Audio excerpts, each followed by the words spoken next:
Hi everybody, welcome back to Mentor and yet another video podcast from me. I hope you're all doing great as always. I sure am. It's 33 degrees warm down here in Spain now, so I'm just about out to hit the pool. But I thought it's weekend, so it's time for another video podcast for you guys. I wouldn't leave you alone, would I?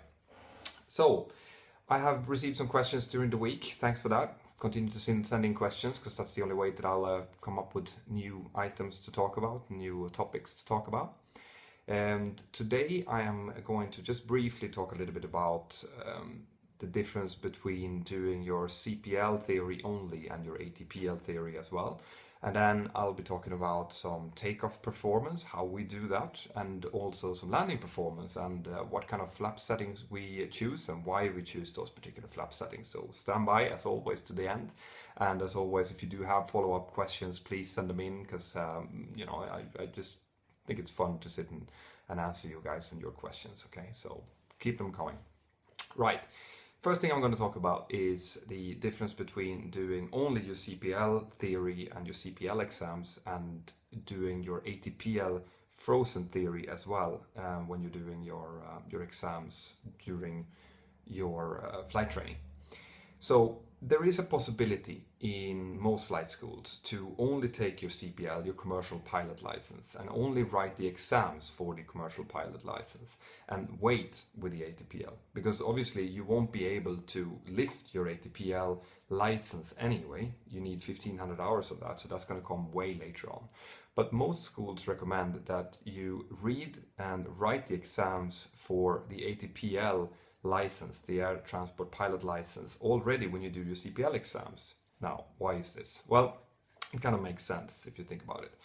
The difference in difficulty between a CPL theory exam and an ATPL theory exam is very small. Literally, it's a couple of more pages on each chapter that you need to learn. It doesn't make much difference and you're studying the subject anyway. So it would make sense to, while you are studying this, to do the exams anyway. Even though you can't lift the actual license, you will be able to benefit from those theoretical exams when it's time for you to do your skill test for your ATPL. Okay. So most people, they do this together with their CPL theory. They read it up, they write, I think it's 12 or 13 exams if I'm not mistaken.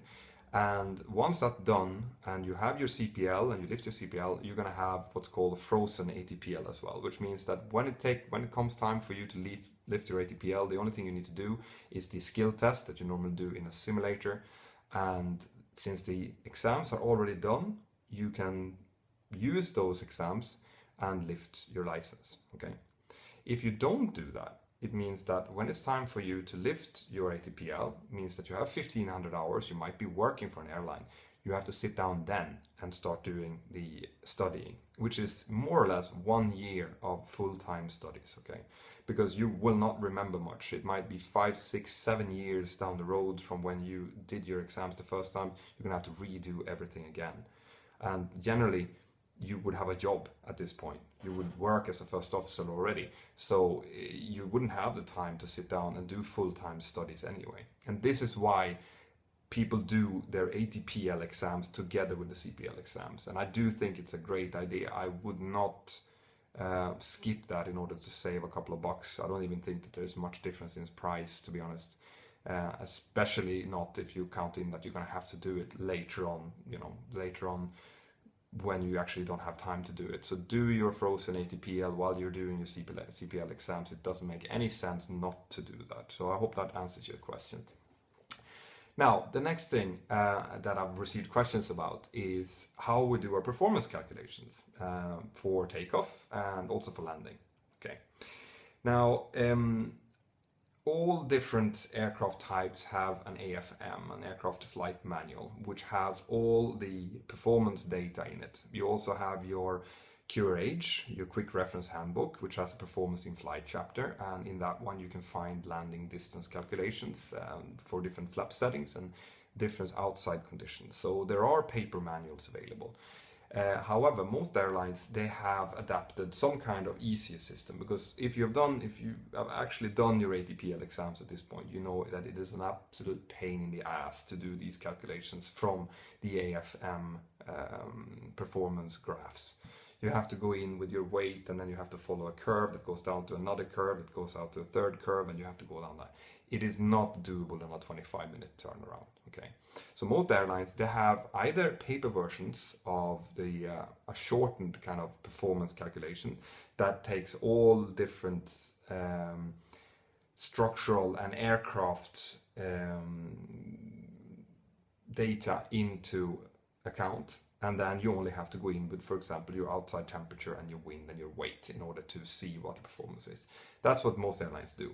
Now, my particular airline that I'm working for at the moment, we have gone one step further. We have actually applied a what's called an OPT, an operational performance tool, to our iPad that has been issued by the company.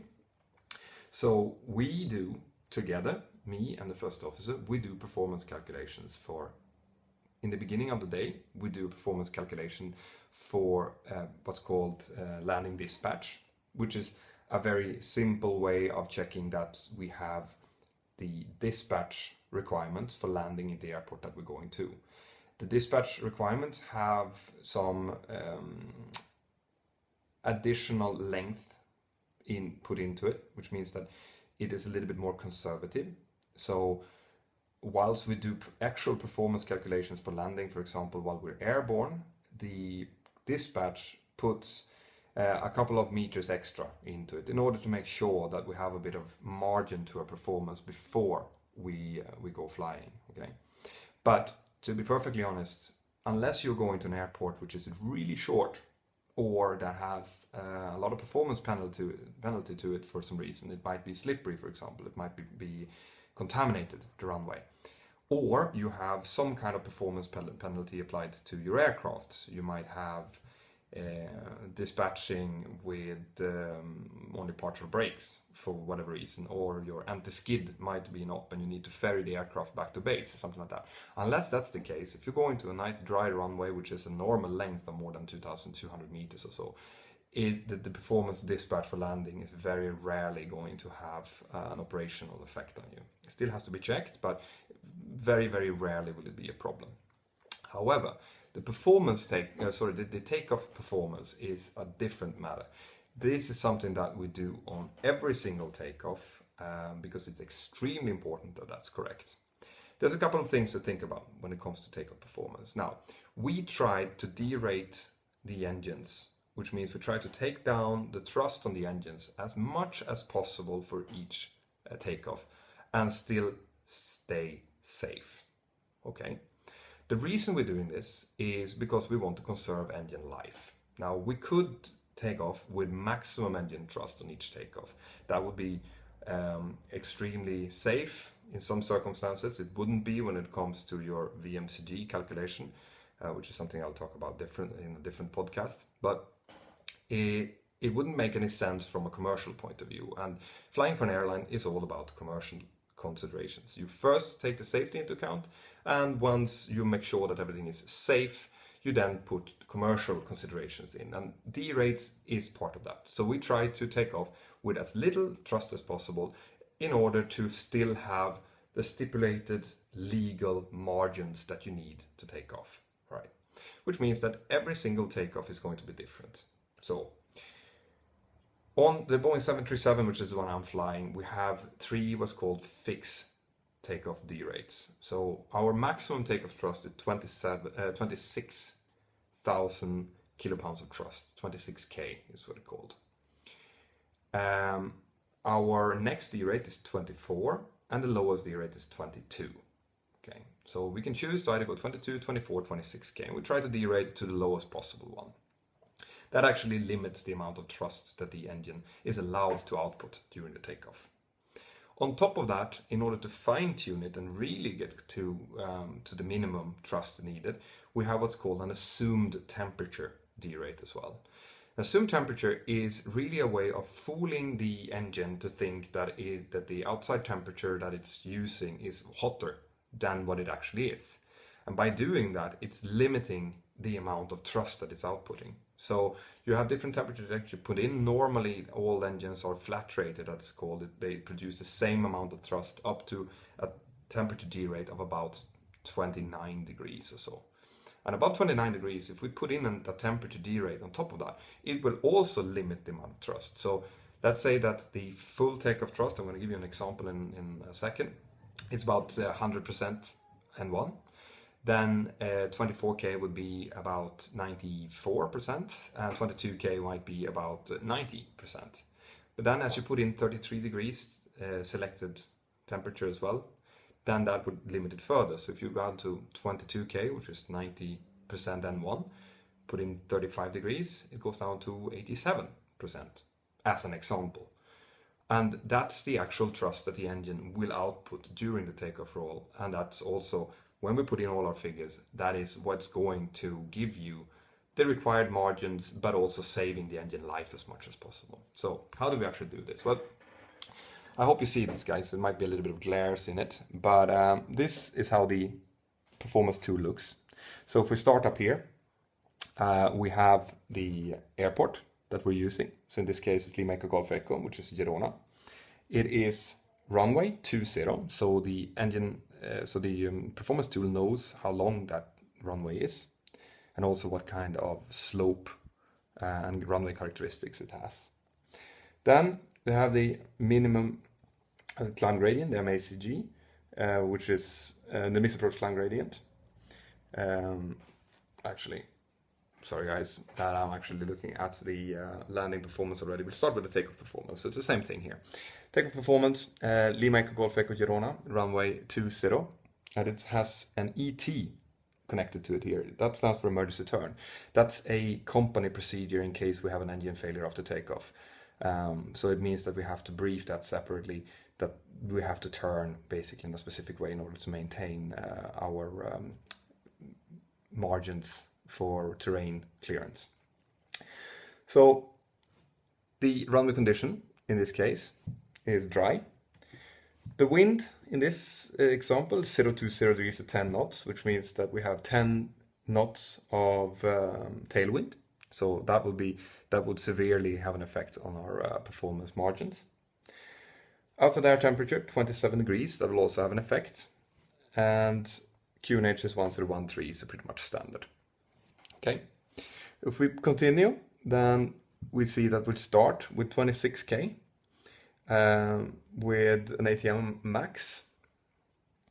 Flaps 5.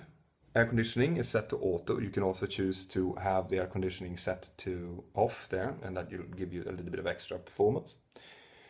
And empty ice in this case is also set to off, because if you do use empty ice, that will use a little bit of bleed air, which then takes away a little bit of performance from the engines. So in this case then, 66990 is our takeoff weight, which is one of our limiting takeoff weights. So if we do a calculation on that, it will come up and say that full 26K N1 is 100.1%. We are able to do it with 26K, which is a good thing. But we can also do an assumed temperature derate. But what I want to try to do is I want to try to go down to 22K, because that's a much lower derate. So once we have gone through this, the weights comes from the load sheet. The captain would have checked through the load sheet, and he would give the zero fuel weight to the first officer. The first officer enters the zero fuel weight into the CDU and reads back what the takeoff weight will be with the current fuel, and that is what gives us the takeoff weight for our calculations. Okay. So what we're going to do now is, once the first officer has read through all of these and we have very, very, very clearly checked that those that those figures are correct, we also have one of these each. So we do two separate calculations to make sure that they are both similar, they're both exactly the same. Then we go in and we check if we can take 22K instead.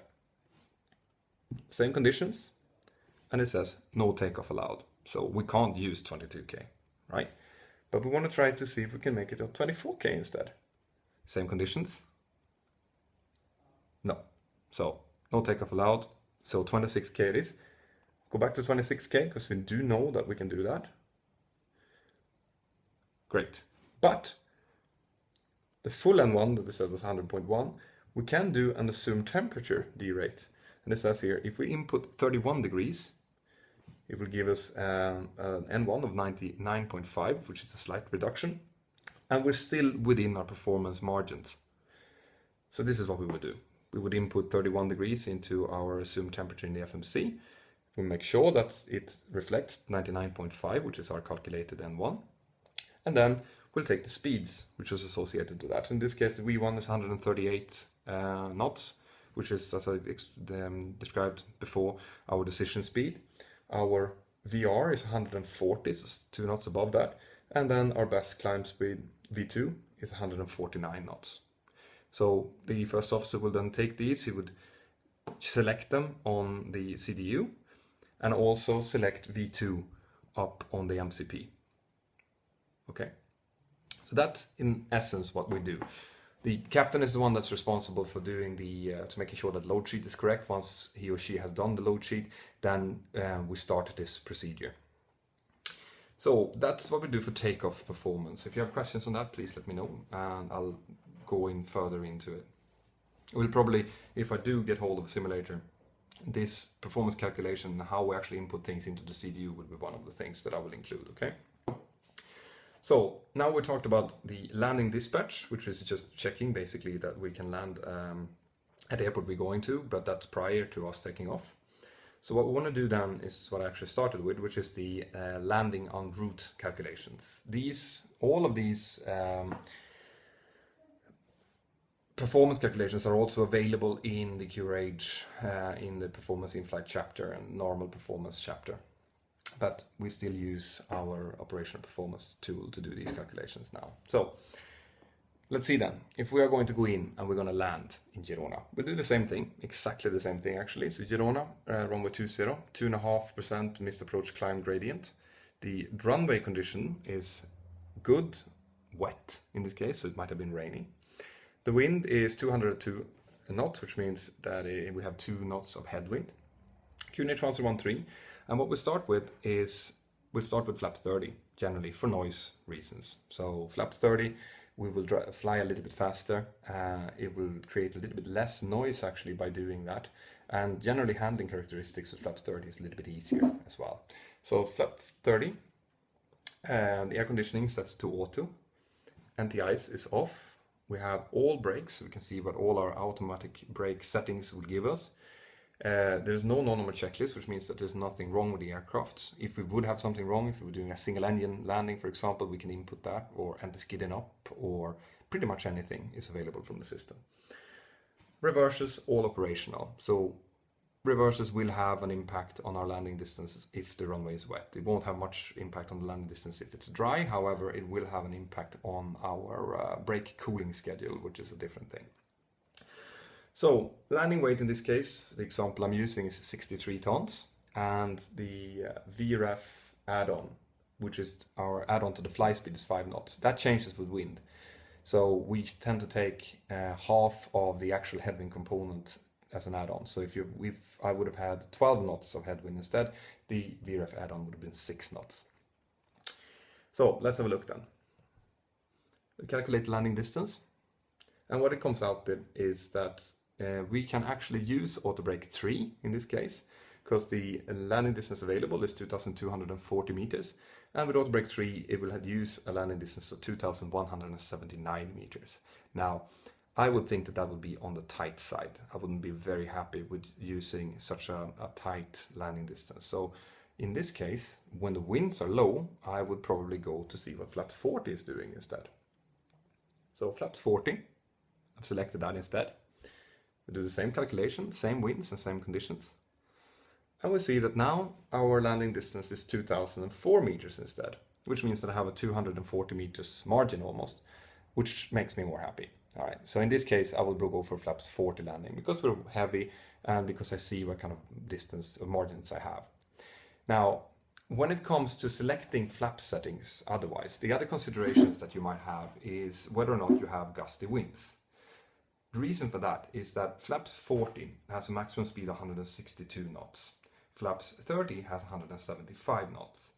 And we have in the 737 a system called flap load relief, which means that if the speed goes above our maximum speed for the flap flaps 40K is 162 knots. If we reach 163 knots, the flaps travels by themselves from flaps 40 to flaps 30. Okay, if that happens, we have to go around because we haven't gotten the calculations for that. We are not stabilized anymore. But with flaps 30, you have to go up to 176 knots in order to reach the flap load. So if you're flying with really, really gusty winds, then it makes sense to fly with a slightly lesser flap setting, so flaps 30, and have more margins because the speed will be varying as you're flying. So that's one consideration. It's also a little bit easier to handle the aircraft if you have a lot of crosswind with flaps 30 and flaps 40, but that's more of a preference rather than actual. You wouldn't find that in the flight crew training manual, for example. It's more preference. But that's how we think when it comes to choosing flap settings, which I have had a lot of questions from you guys about. So I hope that was helpful, and please let me know if you want to know anything else, and I'll see you next time. Thank you.